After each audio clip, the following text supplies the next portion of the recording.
ഇന്ന് രാവിലെ ഞാൻ കുറച്ചധികം വൈകിട്ട് എണീച്ചിട്ടുണ്ടായിരുന്നു. കാരണം ഇന്ന് അടുക്കളയിൽ അങ്ങനെ വലിയ കാര്യമായിട്ട് പണിയൊന്നും ഉണ്ടായിട്ടില്ല. ഇവർക്ക് കൊണ്ടുപോകേണ്ട ഭക്ഷണങ്ങളൊക്കെ നേച്ച് ഉണ്ടാക്കിയിട്ടാണ് ഡ്യൂട്ടിക്ക് പോയിട്ടുണ്ടായിരുന്നു. അതുകൊണ്ട് എനിക്ക് അടുക്കളയിൽ വലിയ കാര്യമായിട്ട് പണിയൊന്നുമില്ല. പിന്നെ ഞാൻ എണീച്ചാൽ വേഗം ഇവളെ എഴുന്നേൽപ്പിക്കും. കാരണം കുറേ സമയം വിളിച്ചായാലേ എഴുന്നേൽക്കുള്ളൂ. പിന്നെ ഇവിടുന്ന് എഴുന്നേറ്റാലുള്ള അടുത്ത പരിപാടി എന്ന് വെച്ചാൽ താഴെ സോഫയിൽ പോയിട്ട് കിടക്കും. അവിടുന്നും വിളിച്ച് എഴുന്നേൽപ്പിക്കണം. ഇന്ന് പിന്നെ പൊതുവേ ഉള്ളതിനേക്കാളും കുറച്ചും കൂടി മടി അധികമായിരുന്നു. ഇന്നലെ രാത്രി വർത്താനം പറഞ്ഞ് കിടക്കാനും കുറച്ച് വൈകിട്ടുണ്ടായിരുന്നു.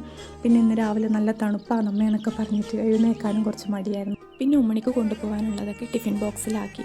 അതിനുശേഷമാണ് അവളെ കുളിപ്പിച്ച് മുടിയൊക്കെ കെട്ടിക്കൊടുത്തത്. ഇനിയാണ് ഏറ്റവും വലിയ പണി എന്ന് പറയുന്നത് എന്തെങ്കിലും തിന്നാൻ കൊടുക്കുക. സ്കൂളിൽ പോകുന്ന ദിവസം ഞാനാണ് തിന്നാൻ കൊടുക്കുക. കാരണം അതും കൊണ്ട് അവൾ ഇരുന്നിട്ടുണ്ടെങ്കിൽ ഓട്ടോ വന്നിട്ട് തിരിച്ച് പോകുന്നവരെ വേണമെങ്കിൽ അവൾ അതും കൊണ്ടിരിക്കും. അതുകൊണ്ട് ഞാൻ കൊടുത്തിട്ട് വേഗം പണി അങ്ങ് തീർക്കും.